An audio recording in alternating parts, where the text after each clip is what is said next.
Bulaklak ng kalabasa. Pagbibigay ka pa rin sa kanya, taon-taon. Hindi lang yung birthday niya, huwag mo din kalimutan yun, yung birthday ng bawat isa. Kasi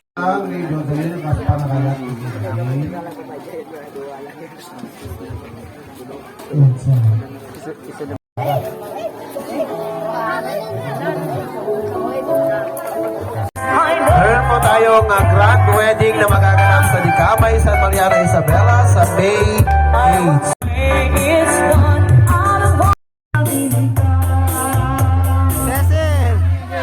Manatampang